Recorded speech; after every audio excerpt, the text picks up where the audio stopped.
Sud Radio, les clés d'une vie, Jacques Pessis. Sud Radio, les clés d'une vie, celle de mon invité. Croquez les autres, et en particulier le monde politique et votre nourriture quotidienne. Vous dessinez parfois plus vite que votre ombre, et pourtant c'est sous le soleil que vous allez vous illustrer cet été. Bonjour Emmanuel Chonu. Bonjour Jacques Pessis. Alors, on vous connaît bien sûr à travers vos dessins, à travers Vivement Dimanche, grâce à Michel Drucker, et vous êtes cet été au Festival d'Avignon. Oui. Pour un spectacle original, on va en parler. Mais le principe des clés d'une vie, vous le savez, puisque vous connaissez l'émission. Très bien. C'est une Bible, cette émission. Je vais rougir. C'est une Bible, qu'on se le dise. Oui, qu'on se le dise souvent. Donc, on va évoquer votre carrière à travers des dates clés.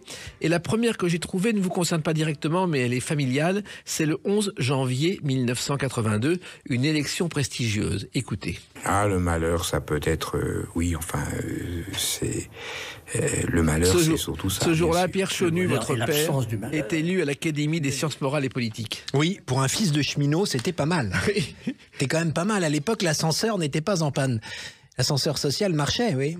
Mais il est même devenu, 11 ans plus tard, président de cette académie. Oui, alors je sais pas trop, parce que moi, étant l'idiot de la famille, si vous voulez, jamais je n'aurais l'habit vert, puisque je me suis arrêté à la maternelle pour le dessin. Mais c'était, oui, je crois, il était supporté par Raymond Aron, c'est pas mal. Oui. Il vaut mieux avoir...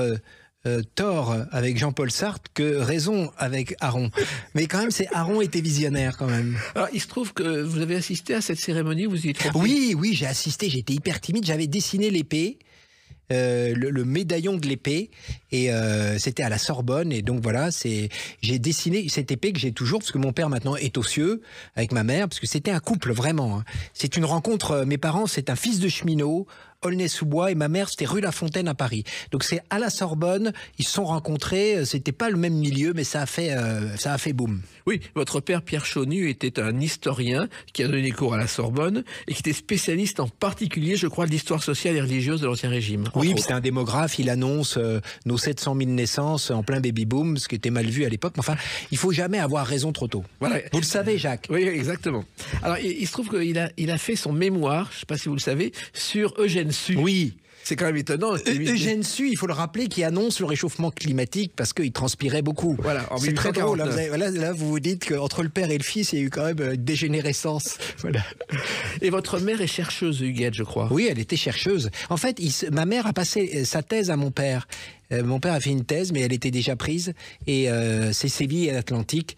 Et ils sont partis en Espagne pour travailler sur le voyage des Espagnols en Amérique du Sud. C'est la bande à Brodel, hein, Fernand Brodel. Oui, et il se trouve que ils sont installés en Normandie. Parce que je suis né là-bas. Voilà. Parce que mon frère est mort. En fait, ce qui s'est passé, moi j'ai débarqué en Normandie parce que mon frère est décédé à 16 ans d'une leucémie et mes parents m'ont eu à 43 ans, ce qui explique aussi beaucoup de choses. Hein. Bon, voilà. Et donc en fait, on m'a dit là-haut, écoutez, voilà, est-ce que vous voulez débarquer en Normandie? C'est des protestants, ils sont pas drôles, donc allez-y. Et donc je débarque en Normandie le 7 décembre 1966. Je suis pratiquement, ma mère a dû perdre les os sur la plage. Donc si vous voulez le 80e anniversaire, moi ça me parle tout de suite. Hein. Exactement. Mais être mère à plus de 40 ans à l'époque, c'était pas si courant. Vous avez vu, voilà. C'est pas la peine. Je le trouve très désagréable, Jacques. Là, il est en train de suggérer aux auditeurs que la date de péremption du yaourt est dépassée, mais on peut en manger encore. Oui, non, il n'y a aucun problème de ce côté-là. Alors, il se trouve que vos parents sont protestants et que vous... Ah oui, c'est pas drôle, ça. Et il y a le temple le dimanche. Ah oui. En fait, moi, j'ai cru alors, mon père ouvrait le culte en araméen. Donc, pendant très longtemps, j'ai cru qu'on était juifs. Il ouvrait le culte en hébreu, c'est incroyable. Mon père était pasteur, donc j'avais apostrophe mon père, et le dimanche j'avais c'est la petite maison dans la prairie, parce qu'ils sont pas très nombreux les protestants, parce qu'ils avaient été dragonnés dans les voilà. Donc c'est très très intéressant parce que quand vous êtes né dans une famille de huguenots, de calvinistes en plus, il n'y a pas trop d'images au temple. Hein. Donc si le pasteur n'est pas charismatique, vous décrochez et donc vous réinventez des images. Parce que les catholiques, ils ont toujours des statues, des vitraux, etc. Mais quand vous êtes protestant, il n'y a rien. Donc il faut inventer des images. Je pense que c'est comme ça qu'est née la vocation de dessinateur. Voilà. En gros, je m'emmerdais au temple et donc je me disais qu'est-ce que je vais pouvoir dessiner sur les bancs, voilà. Oui. Vous avez vu, les protestants sont drôles. On a un immense comique, Lionel Jospin, qui appelle Monsieur Poutou, Félix Poutin. Il a inventé une nouvelle marque, Félix Poutou. On y revient, vous avez vu, ils sont drôles, les protestants, Couve de Murville. C'est des grands comiques. Michel Rocard, rien comme ça, c'est formidable. Bon, moi, je suis un peu une anomalie, mais c'est parce que mes parents m'ont eu à 43 ans. Oui, mais en même temps, vous êtes une bonne anomalie à en juger par tout ce qu'on va raconter tout à l'heure. Alors, votre mère, elle était chercheuse, mais elle s'occupait aussi de beaucoup de choses à la maison. Elle faisait tout à la maison. Elle faisait tout. En fait, c'est la structure porteuse de l'édifice Chonu. C'est une toute petite dame, incroyable, et elle mesurait 1,20 m, mais c'est la nef de la cathédrale de Beauvais. Vous voyez, ça tient tout. Vous enlevez une pierre, tout s'effondre. Et elle faisait tout. Elle relisait les livres de mon père. Elle tapait aussi à la machine sur des japis. Je me souviens, moi, l'été, tac, tac, tac. Et puis en même temps, elle pilotait le Boeing. Il y avait quand même 5 enfants, etc. Donc c'est incroyable. Cette femme-là, elle est extraordinaire. Et vous avez découvert à travers elle le pouvoir des femmes. Oui, alors bien entendu. Puis j'ai 2 sœurs qui sont médecins en hôpitaux, une qui était à la Salpêtrière, une autre. Et donc j'ai véritablement vu en fait que nous ne sommes rien, nous les mecs. Hein. Enfin, on est des trucs, on nous donne on nous donne la dissolution, on fait boum boum, etc. Mais enfin, c'est quand même les femmes qui commandent. Et même si elles sont pas bien mises en valeur, c'est quand même. Et chez moi, c'était le cas. C'est une société de femmes. Voilà. Et en même temps, il y avait dans la maison quelque chose de très important et qui vous échappait parfois, c'est la bibliothèque familiale avec des livres et des thèses dans tous les sens. Oui, alors moi, en fait, un livre, pour moi, c'est une brique. En fait, moi, je suis revenu à Lascaux. Les Sumériens, vraiment, m'ont causé beaucoup de tort. Parce qu'en fait, j'avais des livres partout. Je n'avais pas une chambre d'enfant. J'avais une sorte oui, c'était la Bibliothèque nationale. Donc, il y avait toutes les thèses. Par exemple, les gencives de cochon au XVIIe siècle en pays bigoudin. Parce que mon père stockait toutes ces thèses qu'il recevait. Enfin, des thèses de partout. La Vendée, les machins. Et donc, en fait, moi, je dormais. Et alors, heureusement, la Normandie aurait été en zone sismique. Je mourrais sous des tonnes de thèses. Ça m'aurait pas rendu plus intelligent. Oh, ne vous diminuez pas, s'il vous plaît. J'aime me diminuer, vous le savez. Alors, vos lectures favorites à l'époque, c'est Spirou, Tintin et Pilote. Oui. Et c'est là que mon esprit girondin vient de là. Je découvre que l'ours, Jacques, vous qui êtes un homme de presse, l'ours, c'est-à-dire l'endroit où est notée l'adresse, le rédacteur en chef. Je me rends compte que l'ours de Spirou, c'est pas à Paris. C'est pas à Bruxelles, c'est à Marcinelle. Je vais voir ma mère, je lui dis, maman, qu'est-ce que c'est que Marcinelle? Elle me dit, c'est dans la banlieue de Charleroi. Et là, je me suis dit, ils sont formidables, ces Belges. Ils ont un journal qui rayonne partout. Et en même temps, ils l'ont pas mis à Paris ou ils l'ont pas mis à Bruxelles, ils l'ont mis dans un truc dans la banlieue de Charleroi. Et ça, c'est mon côté girondin. J'en ai marre qu'on soit tout dans des grandes capitales et tout. Voilà. Et c'est certainement que ma conscience girondine à la Charlotte Corday est née de Marcinelle, Spirou. Voilà. Et Marcinelle, d'ailleurs, une fois, il y a Spirou, mais il n'y a rien d'autre. Oh, soyez pas désagréable. Deuxième coup que vous me faites. Non, mais pour votre information, il y a le couvre-feu à minuit. Puis surtout, ma mère m'avait dit, tu sais, il y a eu un énorme accident. C'est le fameux accident, le coup de grisou. Exactement. Voilà. Et qui a été la première émission de radio caritative avec Pierre Bellemare dans Vous êtes formidable. Et ça, ils ont aidé. Oui, parce que c'est un drame absolu, oui. Et la radio aussi a été importante dans votre jeunesse aussi, Emmanuel Chonu. Alors oui, j'ai fait de la radio, mais j'ai tout fait. Vous savez, vous écoutiez la radio enfant? Ah oui, j'écoutais. Alors mon père écoutait France Inter, il se rasait en écoutant France Inter, et moi la nuit j'écoutais Max Meignier. Avec le décrochage avec Billy, vous savez, RMC, parce qu'à l'époque, il n'y avait pas la FM, et je trouvais que ce type était extraordinaire. Il y avait un lien avec le monde de la route, et quand vous êtes gamin, au milieu des thèses et des trucs dans votre lit, etc., Max Meignier, ça vous est rêvé. Avec bonjour Max, j'ai un problème, j'ai coulé une bielle au niveau de Beaune, et tout. Et ce truc de solidarité, ça pour moi, les radios périphériques de l'époque, c'est des grands moments, ça m'a structuré. Et puis, il y a un dessin qui vous a marqué, je crois que c'est le déclic de votre métier, c'est Emmanuel Chonu, c'est Mitterrand en toréador et Georges Marchais en taureau. Si vous le retrouvez, celui-là, je lance un appel. C'est vraiment, j'ai vu la Vierge, vous savez, c'est comme la grotte de Bernadette de Soubirous. C'était un dimanche, c'était dans la cuisine. La cuisine, c'était la Confédération helvétique. Il y avait des carlettes partout, astiquées. On entendait, vous savez, ces dimanches où il se passe rien. Et ils avaient sorti du placard, certainement pour éplucher les trucs pour la soupe, un Figaro. Et j'ai eu le choc, je me rappelle de ce dessin de Mitterrand avec Marchais qui était animalisé, et je me suis dit, mais ça, je veux faire ce métier, je veux faire un dessin au milieu d'un environnement de choses sérieuses. Car tous les titres autour, je ne comprenais rien, mais qui avait autorisé ce gars à faire ce dessin. J'imaginais il avait dû le faire à la sortie de l'imprimerie, je fais ça. Et donc ça a été la révélation. Et d'ailleurs, je crois en plus que vos parents ont entendu ça, ils n'ont pas vraiment apprécié. Vous imaginez ? Alors, ils voulaient le dessin, c'était pas un problème. Non, c'était la comédie qui était un problème. Le dessin, vous fabriquez quelque chose. Je pense qu'ils n'auraient pas aimé que je sois comédien. Et ça ils n'auraient pas aimé. Ils étaient plutôt sur le dessin. Vous voyez, c'est très protestant ça. On fabrique quelque chose, donc ça va. On n'utilise pas son corps, par contre on fabrique quelque chose. Et il y a eu un autre déclic lorsque vous êtes allé, je crois, à 7 ans, Emmanuel Chonu, au cimetière américain. Ah oui. Mon père m'emmène au cimetière américain de Colville et il me dit, je vais te montrer pourquoi les Alliés, ils ont gagné la guerre. Alors les Alliés, il ne disait pas les Américains, il disait les Alliés. Et en fait, il y avait effectivement, et moi qui étais déjà un illustrateur dans l'âme, je voyais ces croix et puis tout d'un coup, il y avait dans l'alignement une étoile de David. On passait de Connor à Cohen et puis ces petits cailloux dans cet alignement sur ce drap vert qui surplombe la mer, il y avait ces petits cailloux sur les étoiles de David. Et pour lui, ça voulait dire, regarde, l'Amérique a gagné la guerre parce que il n'y a pas de carré entre les chrétiens et les juifs. Voilà. Et pour vous, ça a été aussi un déclic? Pour moi, je suis né sur les plages de Normandie, donc on rejouait la guerre. Je suis né en 66, mes premières vacances c'est 67. C'est mon pays, là, les plages du débarquement. Et donc, il y a des statues partout, des tanks partout. Il y avait encore un tank, un Sherman, qui était perdu dans une espèce de jardin. Il avait dû tomber en panne en 44. Visiblement, la dépanneuse n'était pas venue. Donc, mon père était né à Verdun, moi je suis né en Normandie, c'est une tradition familiale, on est sur les champs de bataille. Voilà, autre bataille que vous avez menée, on va en parler à travers une autre date, le 12 avril 1988. A tout de suite sur Sud Radio avec Emmanuel Chonu.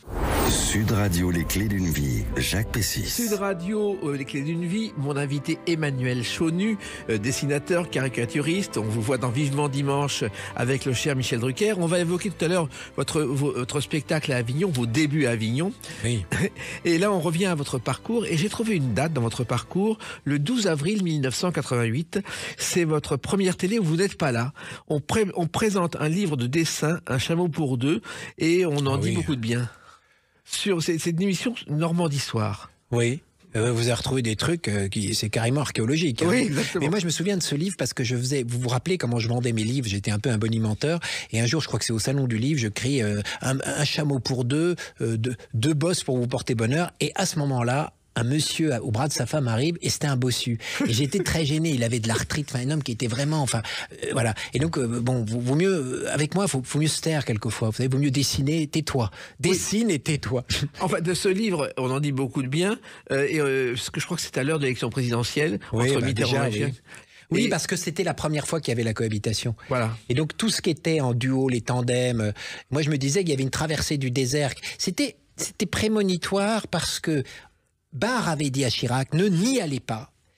Et en fait, après cette cohabitation, il a fait sa traversée du désert. Et en France, pour finalement être élu, il faut qu'on ait une défaite de 40 pour après. Voilà. Vous avez vu les Français, Giscard c'était trop parfait, Macron c'est trop parfait. Il faut se prendre une grosse gamelle pour être élu après. Les Français, ils aiment bien ça. Ils aiment les poulies d'or, les Français. Ils aiment pas les Anctilles. Alors il se trouve que quand on regarde cette émission et le commentaire, on parle d'Emmanuel Chonu qu'on ne présente plus. C'est-à-dire que mais j'étais même pas né qu'on me présentait plus.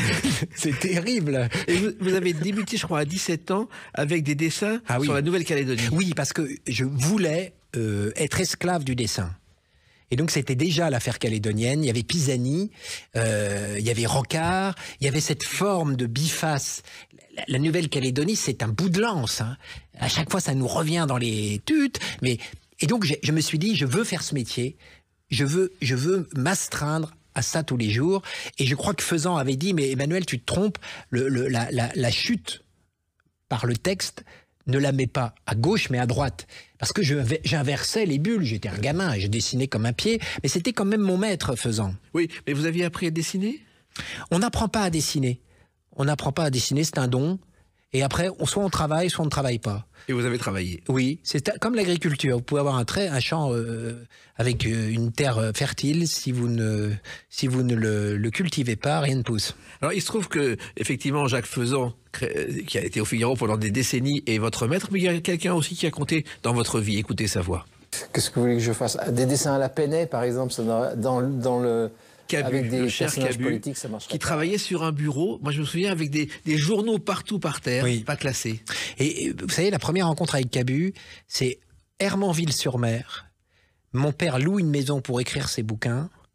Dans la bibliothèque, je découvre le Grand Duduche. Il est dédicacé par Cabu, qui, jeune dessinateur, peut-être encore à Châlons, en Champagne, était venu dans cette maison passer un été. Et donc, c'est extraordinaire de voir ce Grand Duduche avec qui est 68, il sort de 68, enfin bon. Et de se dire que cet homme va entrer dans l'histoire, malheureusement.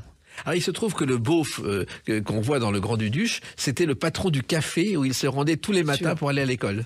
Ben oui, parce que moi j'ai une grande chance, je vais vous dire, Jacques, dans ce pays de Girondins et pas de Jacobins, j'ai la chance de dessiner pour l'Union.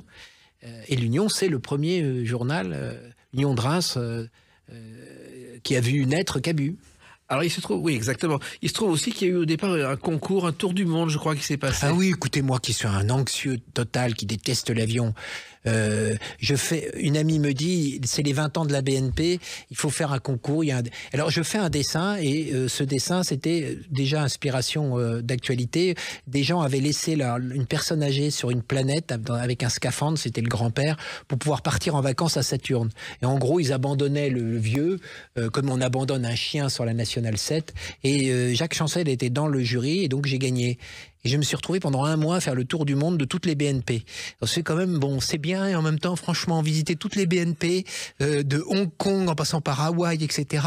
Bon, je ne suis pas devenu banquier, moi, par rapport à un autre Emmanuel, mais ça a été un moment incroyable, notamment cette tornade au-dessus de Hong Kong. Vous savez, Banzai avec Coluche, c'était ça, quoi. À l'époque, l'aéroport de Hong Kong, vous aviez des gens qui étendaient le linge au bout de l'aile de l'avion quand on atterrissait. Ça rappelait quand j'arrivais à Saint-Lazare, vous savez, le matin, enfin, le Valois-Perret, vous voyez les gens qui... Mais là, c'était un avion. Ah, maintenant, l'aéroport de Hong Kong, il est à l'extérieur, mais c'est bien vu dans Banzai, ça. Il se trouve aussi que vous avez débuté non sans mal, parce qu'il fallait trouver des piges, c'était pas évident. Tout le temps. Oui. Et c'est la Manche Libre qui... Ah oui, extraordinaire. La Manche Libre, c'est un grand journal qui est dans la Manche, à Saint-Lô, ville martyre. Et alors, je vais vous raconter, cette histoire, elle est extraordinaire parce que c'était les JJSS et François Giroud en région.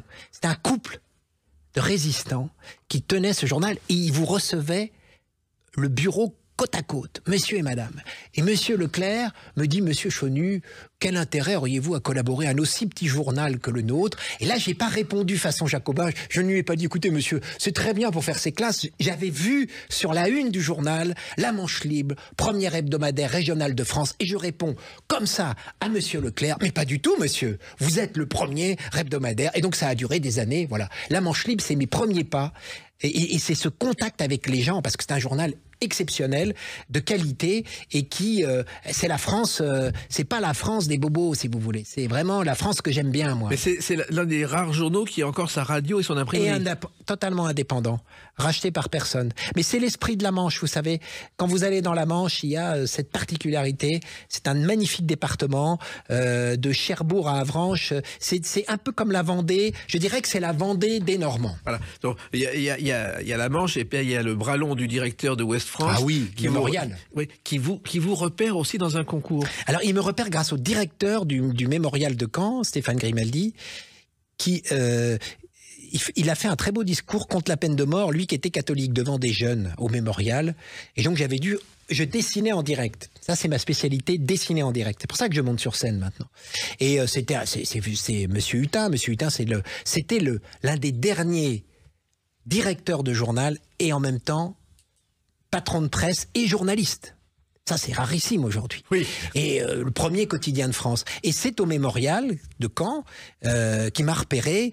Et il me dit, monsieur Chonu, il n'y avait pas de dessin dans Ouest France. Est-ce que ça vous intéresserait? J'ai dit, écoutez, non, j'ai piscine, je vais au golf. Et j'ai dit, mais bien entendu, Ouest France. Alors, bien entendu, ça m'a coûté ma place à la Manche Libre, mais je montais en puissance sans quitter mon Ouest natal. C'est-à-dire, toujours cet esprit girondin. On peut rayonner en n'étant pas obligé de monter à la capitale. Et pour votre information, mais vous le savez sans doute, Ouest France, le premier numéro est paru le 7 juin 1944, avec comme titre « Rennes accueille avec enthousiasme les libérateurs », le jour où De Gaulle est entré dans Rennes. Ah oui, parce que la Normandie, c'est finalement... De Gaulle lui tourne le dos, il n'aime pas ce débarquement en Normandie, et donc par contre, il va mettre le paquet sur la Bretagne, parce que la Bretagne est libérée par les gaullistes. Et souvenez-vous, le premier voyage pour le fameux référendum, où il partira, il pose l'avion, je crois que c'est à Quimper, il a un attachement à la Bretagne, et la Bretagne, vous le savez, parce que sa famille s'est réfugiée à un moment donné là-bas. Il avait un vrai attachement à la Bretagne, à la Normandie, un peu moins. Oui, mais en tout cas, vous, la Normandie, il y a un véritable attachement, puisque vous pourriez aller dans la presse parisienne, vous préférez, et vous continuez à préférer la presse locale. Alors écoutez, je pense que aujourd'hui, la presse locale est plus lue que la presse parisienne. Oui. Ah, donc finalement, j'étais un peu un loser, et donc finalement, les losers, à un moment donné, gagnent toujours dans l'histoire. Vous savez, c'est la vache et le prisonnier, cher Jacques. Il faut toujours se trimballer avec une vache. Pas besoin de s'habiller en officier pour passer les barrages. Il faut avoir une vache et avoir une tête un peu niaise, comme moi, et vous avancez. Vous avancez lentement, mais vous avancez. Et en même temps, le lecteur est là, il est pas à proximité. Oui, et puis moi, c'est pas. Je vis au bord de la mer. Il faut que je puisse voir en même temps des villes, mais il faut que je voie la campagne. Il faut que je voie la terre. Moi, je peux pas. J'ai vraiment beaucoup de mal avec Paris. C'est une belle ville, Paris. Enfin, qu'est-ce qu'on est bien au bord de la mer. Oui, mais vous revenez de temps en temps, et on va en parler avec une autre date, le 30 janvier 2022. À tout de suite sur Sud Radio avec Emmanuel Chonu. Sud Radio, les clés d'une vie, Jacques Pessis. Sud Radio, les clés d'une vie, mon invité Emmanuel Chonu. On a évoqué vos débuts dans la presse comme caricaturiste. On va évoquer tout à l'heure vos débuts au Festival d'Avignon en ce moment, depuis quelques jours, avec un spectacle tout à fait étonnant. Et puis, si je parle du 30 janvier 2022, c'est le jour de vos débuts dans cette émission. Le canapé rouge de Michel Drucker. Quel flair, ce Michel. Hein, il est normand d'ailleurs comme vous. Oui, Michel est normand, donc il est né à Vire. Oui. Son père est dénoncé et ils seront cachés, vous le savez, Jacques, en Bretagne, par les Lelais. Exactement. Voilà. Donc Michel, il a un attachement à toutes les régions, particulièrement à la Normandie, et surtout, il ne parle pas beaucoup, mais il observe. Il a le flair des chiens qu'il aime. Et donc, il me dit, Emmanuel, tu vas remettre des dessins. Mais je lui dis, ça n'intéresse personne. Il me dit, et il avait compris que je pouvais faire sourire, mais qu'il y avait de l'émotion aussi dans les dessins. Et si vous regardez bien dans cette émission, son idée de remettre des dessins et de raconter une vie par le dessin, ça génère parfois des moments de grande émotion. Et ça, c'est son côté slave qui fait qu'il ressent ce genre de choses. Et avec très peu de mots. Il m'a mis sur... Vous voyez, hop, il vous met sur le vélo et puis pédale, vas-y. Et comment il vous a repéré, Michel Drucker? Il m'a repéré à Ouest France. Puis après, il m'a repéré à Vire. Enfin, on se connaît depuis longtemps. J'ai fait une première saison où je faisais du dessin en direct, du temps de Coff. Et puis, Michel, c'est le temps long. Quand il a une idée, ça mûrit, etc. Et voilà. Et donc, moi, je pensais pas, comment dirais-je, je pensais pas avoir cette qualité de pouvoir faire ce qu'il ne me l'a pas demandé. Mais vous savez, il vous met comme ça sur il vous met sur le canapé rouge, et ça a pris, ça a fonctionné. Alors, ce qui est étonnant, c'est que la première émission, qui est l'invité, est Gérard Lenormand. Ah oui, c'est étonnant. Oui, c'est très qui est né alors d'un père allemand et d'une mère normande et qui va naître à Bénouville. Voilà. Et qui est élevé à Turqueville, près de Sainte-Pierre-l'Église. Oui, et il va naître à côté du pont, vous savez, le pont du jour le plus long. Exactement. Qui est un pont, c'est un pont décisif. C'est tout petit comme pont. Vous perdez ce pont, vous n'arrivez pas à prendre ce pont, tout est à refaire. Alors, il se trouve aussi que faire de la télévision, c'est pas comme dans la presse quotidienne, il faut faire sourire, il faut pas blesser l'invité. C'est un problème, Emmanuel Chonu. Non, parce que moi, j'ai une éducation pour vraiment, puis j'avais vraiment cette fonction de ne pas ajouter de la peine à la peine dans ma famille. Donc ça ne me gêne pas. Je n'aime pas forcément la caricature de l'outrance ou de... On a vu ce que ça peut donner. Bon, c'est presque plus facile d'ailleurs que l'autre. Oui, mais c'est courageux. Dans les deux cas, c'est bon. Mais c'est vrai que la caricature, vous savez, le grand problème, c'est que pas de caricature sans culture. La caricature, elle s'adosse à la pensée complexe. Vous avez des caricatures innommables, bêtes, stupides, parce que là, le génie de la caricature, c'est d'être adossé à la culture, à l'information, à l'intelligence. On autorise des gens à faire des caricatures au milieu de quelque chose qui doit donner la vérité, ou en tout cas une ligne de vérité. Et c'est pour ça d'ailleurs que dans la cuisine, ce fameux dimanche, je voulais faire ça. Je ne voulais pas être dans Spirou, je ne voulais pas être dans Mickey, je ne voulais pas être dans le Canard enchaîné, je voulais être le gars qui fait le dessin au milieu des gens sérieux. Ça, ça me plaisait. Et d'ailleurs, la télé, ça a commencé en Normandie, je crois, à Caen, à France 3 Caen, où vous commentiez l'actualité. Ah oui, ça, je tombe sur un directeur qui s'appelait Dominique Deloum. Il me dit, tu vas dessiner tous les jours. C'est ça que, en fait, j'aime. Jouer tous les jours à Avignon, ça me plaît. Moi, je suis un chansonnier, donc et vous le savez, Jacques. Oui. Vous n'aimez que ça aussi. Nous sommes des surfeurs. La vague, c'est l'actualité. Donc bon, en plus, moi, j'ai une planche à dessin pour surfer, donc oui, c'est bien. En même temps, ça vous a formé parce que tous les soirs à la télévision, il y avait le dessin de Chenu, et ensuite la chronique de Chenu. Bah parce qu'en fait, je voulais être comédien au départ, vous le savez. Oui. Mon père m'avait envoyé voir Henri Verneuil. Ils avaient dû négocier entre eux. Il avait dû lui dire, Henri, faites en sorte qu'il ne soit pas dessinateur, qu'il ne soit pas acteur. Et puis en fait, je vais voir Henri Verneuil, il me dit, ne faites pas ce métier, c'est un métier de chien, etc. Alors que bon, voilà. Et donc en fait, je me suis juré que il fallait que je réconcilie les deux personnages que j'avais en moi, c'est-à-dire, et vous l'avez vu souvent, Jacques, oui, sur le terrain, vous avez vu ce type qui fait du dessin comme Cabu chez Dorothée, et en même temps qui raconte une histoire. Il fallait réconcilier ces deux personnages, parce que c'était quand même ça l'idée au départ. Oui, en même temps vous étiez timide au départ. Eh ben oui, terriblement timide. Donc c'est très pratique de se cacher derrière un crayon, c'est très pratique. En même temps on prend des risques parce qu'on peut aussi mal interpréter l'actualité. Oh bah puis de plus en plus aujourd'hui, tout le monde est offensé, vous savez, c'est le grand, c'est la samaritaine de l'offense. Chacun arrive avec son truc en bandoulière. Alors, la caricature, c'est terrifiant. Je pense que tous les pamphlétaires aujourd'hui ont des soucis parce que vous offensez toujours quelqu'un. Oui, mais ça, vous avez été libre. Heureusement, le bossu du Chameau pour deux était sourd. Oui. Vous avez eu du bol. Oui, mais vous avez eu quelquefois des gens, comme il y en a eu très peu, vous avez travaillé sur... Ah oui, toujours, on a toujours des gens qui... Voilà, très très drôle. Vous dessinez quelqu'un de totalement... Vous savez que dans les dessins, vous avez les personnalités et vous avez la foule. Vous avez les 10 commandements, vous savez les gens qui font la foule dans les 10 commandements, et alors vous avez toujours quelqu'un qui se reconnaît alors que j'ai dessiné un kidam. Oui. On m'avait dessiné, etc. Mais, alors qu'en fait, c'était un personnage qui n'était pas identifié. Alors ça, c'est extraordinaire, ça. Mais ça a demandé des années de travail pour justement... vous avez beaucoup travaillé, vous avez beaucoup cherché. Bah, surtout que... non, c'est pas que je travaille beaucoup, c'est que c'est une passion. Donc, puis vous savez, ça se passe comme ça à l'école. Au début, on vous dit, tiens, tu pourrais me dessiner ci. On est tout le temps en mission hein, quand on dessine.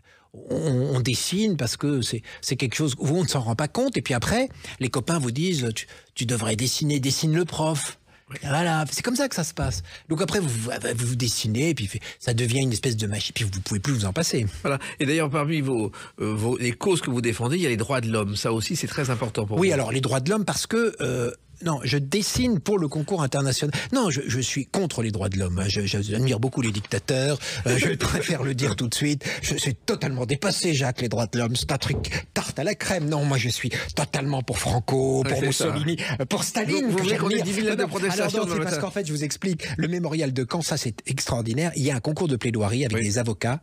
Et donc, je dessine en direct. Et donc, bien entendu, le thème, c'est les droits de l'homme. Et comme il y a toujours eu des caricatures, regardez Daumier, il y a encore des dessinateurs dans les prétoires. C'est le seul endroit où on peut avoir des bons. Donc, oui, d'ailleurs, quand un procès a lieu à huis clos, il y a le dessinateur. Il y a le dessinateur, puisqu'il n'y a pas de photo. Et donc, un Dupond-Moretti, c'est un personnage qu'on dessine. Je l'ai vu avant qu'il soit ministre, comme ça. Bon, voilà. Et puis alors, j'ai vu tous les grands avocats de l'époque qui, au mémorial de Caen, venaient dans ce concours. Donc, le concours de plaidoirie, c'est un petit peu là où j'ai pu rencontrer de Caen des gens qui arrivaient de Paris. Oui. Voilà. Et donc, oui, c'est vrai, le dessin en direct, lors d'un concours de plaidoirie, surtout un dimanche matin, avec tous les gens très collés montés, quand vous avez des scènes de torture en Syrie, et que les gens vont manger le gigot, et que vous faites des dessins épouvantables que je n'aurais jamais pu faire, parce que voilà, à la maison, là c'est très drôle, parce que le bourgeois qui a Télérama sous la main, il devient un peu vert, vous savez, comme ça, avec ce côté, oh mon Dieu, quelle horreur, mais qu'est-ce qu'on s'encanaille avec les droits de l'homme. Voilà. Mais ces concours de plaidoirie au Mémorial de Caen sont d'autant plus importants qu'il y a eu ensuite à Avranches, je crois, un concours de plaidoirie pour les lycéens. Alors il y a toujours des concours de plaidoirie dans toute la Normandie, dans toute la France, alors à Avranches, mais ça peut être à Vierzon, ça peut être à Vesoul, qui après convergent le fameux vendredi. C'est un peu l'Eurovision, c'est l'Eurovision des jeunes avocats en herbe, alors de toutes les causes, parce que c'est très drôle de voir vous savez, des postures, vous savez, comme ça, etc. Alors, c'est une très belle école, et ça se passe dans le grand hall du Mémorial, et c'est devenu une institution, et moi, je suis un petit peu le gars.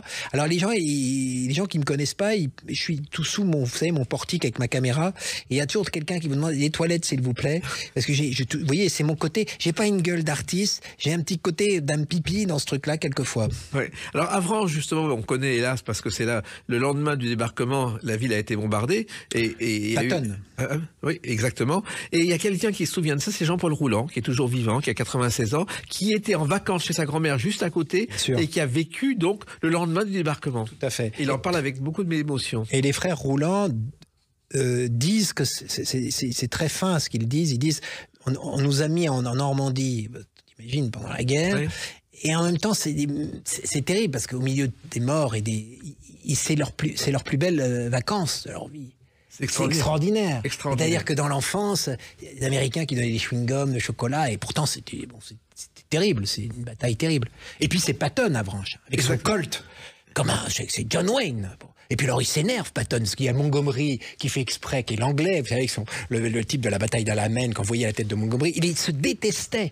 Et c'est Eisenhower qui est obligé de retenir Patton, qui voulait lui péter la gueule au roast beef. Qu'est-ce qu'il faut, le roast beef? Oui, vous avez une culture extraordinaire. Non, mais écoutez, j'ai pratiquement fait le débarquement, je vous rappelle. Et vous avez fait d'autres performances en direct. Je crois que il y avait l'association des culturistes pour, je crois que c'était au Grand Palais à Paris. Ah oui, ça c'est bien ça. Ça c'était étonnant aussi. Ah oui, c'était étonnant. C'était étonnant parce que j'ai dû faire Monet. Et Monet il y avait un procès contre Monet par les pompiers, les peintres pompiers, qui disaient qu'il avait tout détruit, etc. Et j'ai appris que Monet vivait de la caricature. Exactement. C'est-à-dire que l'homme des nymphéas, toute cette génération-là, bien entendu qu'ils ne sont pas arrivés sur le marché de l'art en disant « j'invente ça », ça a mis du temps. Et ils vivaient, vous imaginez le nombre de journaux qu'il y avait. Et des caricatures de Monet, c'est extraordinaire. On vous a aussi, vous, exposé, je crois, il y a eu 25 dessins à Bruxelles et puis en Normandie. On vous a exposé régulièrement. Oui, alors écoutez, ça je l'apprends. Oui, j'ai vu dans les journaux de vos dessins. Ah bah c'est possible, oui, mais je suis, écoutez, les auditeurs de Sud Radio, je suis avec Vermeer de Delft, je pense que Chaunu est à peu près au niveau de Vermeer. Oui. Hein. Je pense qu'on peut le dire, non ça va. Non, mais ça, alors par contre, je vais vous dire un truc, Jacques. Je ne supporte pas, je ne devrais pas le dire là, pour moi, l'endroit où on expose un dessin, c'est sur le zinc, sur un papier journal, dans le journal. Les expositions de caricatures, je m'en suis toujours méfié. Ou alors, il faut s'appeler Daumier, avoir été finalement admiré par les Américains comme peintre, et être au musée d'Orsay. Mais moi, je pense que le meilleur endroit pour vous savez, je vous racontais une chose assez drôle. L'autre fois, j'étais à Villedieu-les-Poils, ça s'invente pas, et je vois arriver un couple avec une boîte de gâteaux. Je me dis, après un spectacle, je me dis, c'est formidable, ils vont m'offrir vous voyez, des madeleines au beurre et tout. Non, le petit monsieur et sa femme avaient découpé, ils découpaient depuis 20 ans les dessins. Et donc moi, je ne publie pas des livres, j'ai des boîtes de gâteaux avec dedans mes dessins découpés. Je trouvais ça merveilleux. C'est formidable. Et je pense que le dessinateur de presse, il doit être populaire. C'est les dessins de Dubout, c'est les dessins de Plantu. On se tâche. Rappelez-vous ce que disait Sarraute. Elle lisait tous les journaux. Les doigts étaient noirs de l'encre des journaux. Alors bien entendu, aujourd'hui, voilà, les jeunes, ils peuvent voir les dessins sur les écrans, etc. Mais je pense que la vraie place du dessin, c'est à côté d'un article. Et pas dans une galerie. Je trouve que ça ne correspond pas au dessin de presse. C'est mon avis. Oui, mais la vraie place du dessin, c'est aussi Avignon, et on va en parler avec la date du 29 juin 2024. À tout de suite sur Sud Radio avec Emmanuel Chonu. Sud Radio, les clés d'une vie, Jacques Pessis. Sud Radio, les clés d'une vie, mon invité est Emmanuel Chonu. Je crois qu'on a bien compris que vous étiez un caricaturiste plein d'humour. On a évoqué vivement dimanche, toutes vos passions.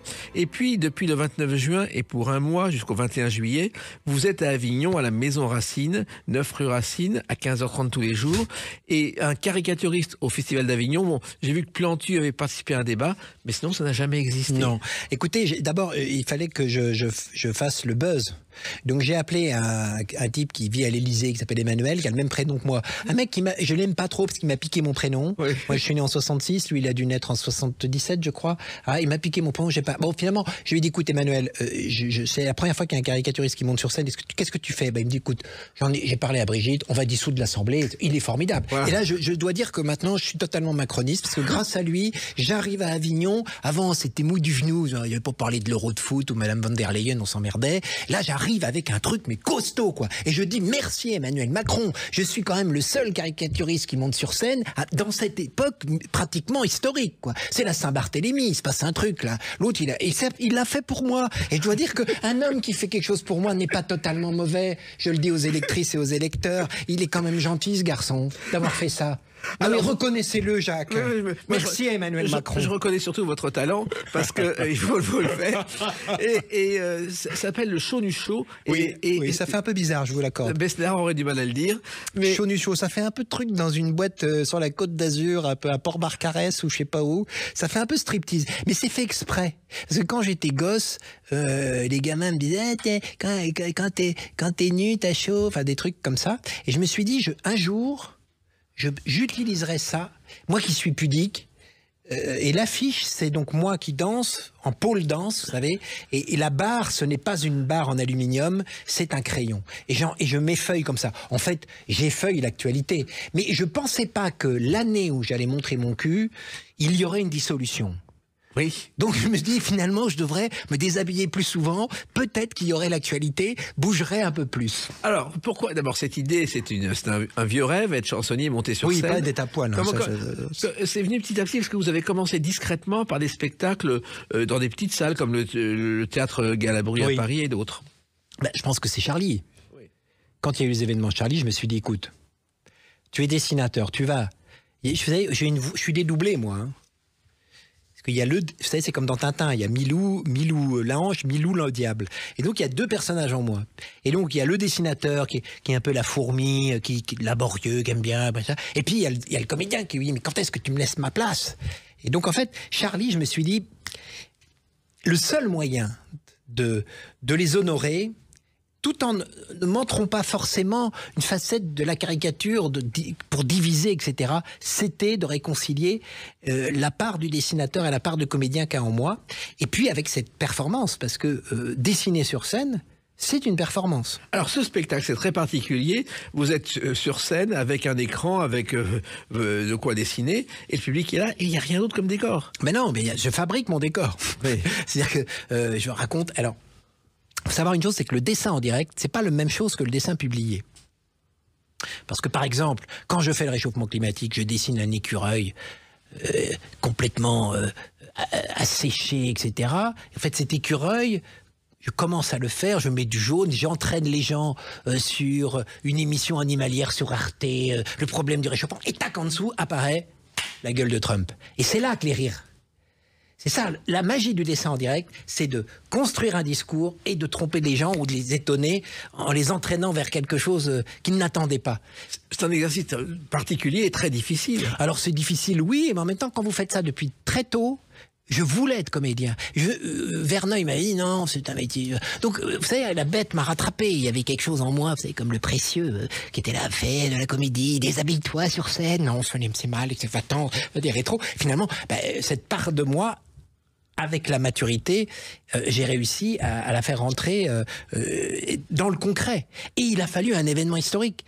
S'il n'y avait pas eu Charlie, à Brive, je voyais l'extraordinaire Wolanski dîner seul chez Francis, en train de se concentrer, il n'avait pas besoin. Donc, je me disais, c'est Wolanski, c'est formidable. Et puis, j'avais croisé Tinius, nous étions croisés, etc. Et ces gens étaient morts pour des dessins. Parce qu'ils avaient publié des dessins, parce que le journal, Charlie... Bon, et je me suis dit, c'est pas possible. La caricature, ça ne peut pas être ça. Et donc, j'ai fait énormément d'écoles, je suis allé dans énormément de classes. Vous n'imaginez pas. J'ai vu ce qu'était la réalité aussi du pays. Et la caricature, c'est pas forcément la division. C'est aussi un type comme ça qui va montrer aux gens qu'il fait quelque chose en direct. Et vous savez, quand vous faites quelque chose en direct, quand vous fabriquez quelque chose en direct, vous rassemblez les gens. Quand vous envoyez un dessin publié, c'est différent. Là, les gens voient, c'est le making-of. Tac. Et puis alors surtout la génération, les jeunes ils adorent ce côté tuto, faire un dessin. Vous allez voir, je redessine la mascotte des JO. Je ne vous dis pas comment elle est, mais elle est d'une simplicité. Les gamins peuvent le faire chez eux quand ils verront ce que je fais, espèce de bonnet phrygien, etc. Comment je le transforme, c'est une évidence. Hein, on fait référence à un célèbre dessin animé. On n'en parlera pas parce que je ne vais pas vous dire tout, mais il y a plein de dessins magiques et des dessins à tiroir dans ce spectacle. Alors ce qu'il faut savoir, il faut courir voir ce spectacle très original, c'est qu'il y a une trame de départ et puis après c'est l'improvisation, le changement quotidien. On peut venir tous les jours pratiquement. Oui, alors il y a le niveau, bien entendu, il y a la trame écrite, parce que ça a été une année riche. Oui. Après, il y a l'événement qui nous arrive de la dissolution. Et puis, l'ADN de ce spectacle, c'est que je fais monter toujours 3 ou 1 personne sur scène. C'est-à-dire que avant, je fais allumer la salle pour voir qu'est-ce qu'il y a au marché. Vous savez, c'est un peu Jean-Pierre Coff. Je cherche mes melons, mon andouille, etc. Je cherche les gens parce que je vais faire monter sur scène. Et ça, c'est ces moments d'interview. Et vous apercevez qu'on n'a jamais la gueule de l'emploi. On se trompe toujours en caricature. J'étais très frappé de ça. Vous avez des gens que vous faites monter, vous croyez qu'ils sont comme ça, puis en fait ils sont pas comme ça. C'est très très très drôle. Vous voyez une gueule de quelqu'un qui a des cheveux longs et tout, c'était un contrôleur des impôts. Le gars, on aurait dit un gardien de chef dans le Morvan et tout. On est toujours trompé par voilà.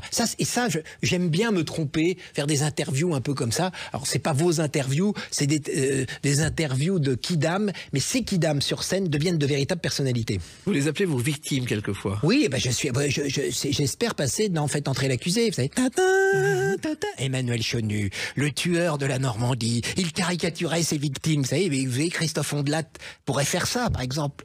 Mais ce genre de spectacle, ça s'est jamais fait. Enfin, il y avait Dazu à une époque, qui faisait des dessins en direct au caveau de la République et aux Deux Ânes. Mais à part ça, vous êtes le premier. Non, il y en a eu d'autres.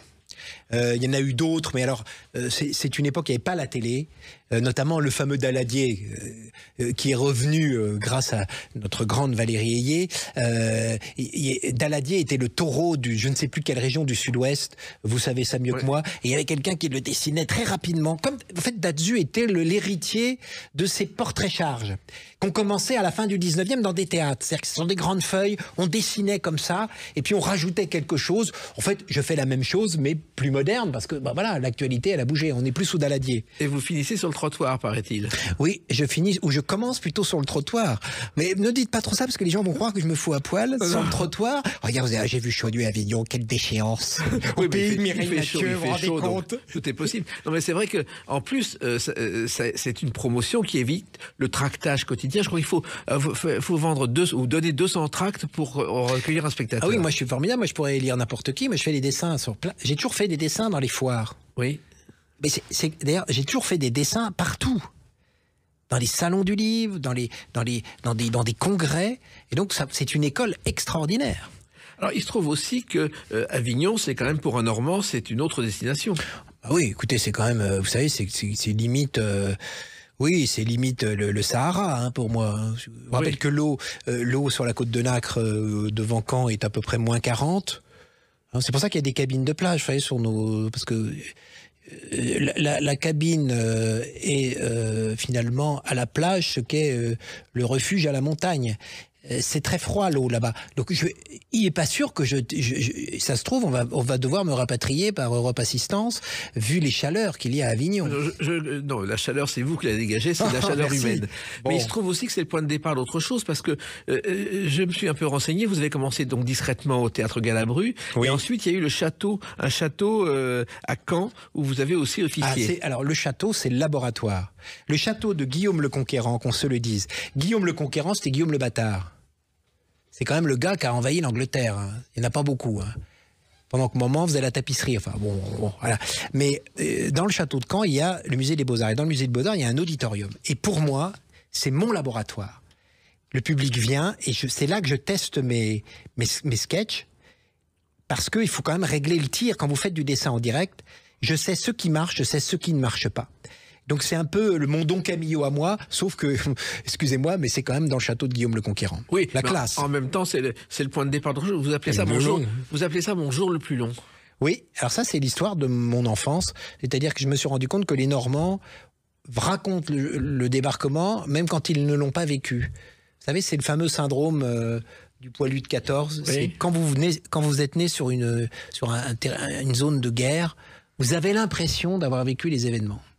Et d'ailleurs, il y a un film qui rappelle effectivement ce débarquement. Nous irons la version chantée par Dalida. Dalida chantant. Ça m'a toujours fasciné de voir Dalida. Avec son bikini, avec un casque comme ça, comme si... J'imagine les anciens combattants, s'ils avaient vu ça, Dalida sur la plage, en avant, alors que ça pétait de partout, c'était une boucherie. Dalida au milieu de tout ça, en train de... C'est extraordinaire. Ça, c'est fantastique. Et le film Le jour le plus long, il y a deux stars qui ont refusé de tourner dedans, c'est Brigitte Bardot et Marina Vladi. Oui. Hélas. Et oui. Et pourtant, c'est un film choral. Ça n'a rien à voir avec Le Soldat Ryan, parce que c'est... Bon, sachez qu'il y a eu un glissement de terrain, car Ouistreham a été tourné à Port-en-Bessin. Oui. Donc là, il y a dû avoir quelque chose qui a dû se passer sur le plan géologique. Alors, il se trouve que vous êtes à Avignon tous les jours, mais qu'en même temps, vous continuez à dessiner tous les jours pour des journaux. Oui. Comment on fait pour faire autant de choses en même temps? Jacques Pessis, comment on fait pour faire... comment vous faites, vous aussi? Donc, voilà. Donc arrêtez, nous avons la même maladie, on a l'éternité pour se reposer. Donc après, non, mais parce que voilà, c'est comme respirer, on dessine tout le temps. Et vous êtes installé au bord de la mer, à Saint-Aubin-sur-Mer. Oui, c'est indispensable. Saint-Aubin-sur-Mer, c'est indispensable. C'est la côte de Nac, c'est la côte de mon enfance. J'ai grandi là, et j'ai besoin de marcher au bord de l'eau. Ce sont des lumières magnifiques. J'adore marcher à marée basse. La côte normande est vraiment magnifique parce qu'il y a des lumières. Les impressionnistes, regardez ce qu'ils en ont fait. Et c'est vrai, c'est pas une carte postale. Ce sont des lumières très subtiles et c'est mon pays et je l'aime. Alors, pour l'instant, donc c'est Avignon, ce festival jusqu'à fin juillet, mais ensuite vous allez continuer ce spectacle. Vous n'allez pas vous arrêter comme ça, Emmanuel Chonu? J'espère bien. Déjà, il faut faire connaître quelqu'un qui est en même temps un dessinateur et en même temps un caricaturiste. Et ça, vous en parlez très très bien parce que vous avez vu ce que ça donne. Mais il faut que les gens s'habituent parce qu'en France, vous savez, on est un pays de cases. Oui. On peut pas être Rémi Brica, ça ne marche pas toujours. Et donc l'homme orchestre. Voilà, l'homme orchestre. Et donc oui, c'est vrai que je vais continuer parce qu'en plus, imaginez, l'actualité ne s'arrête pas.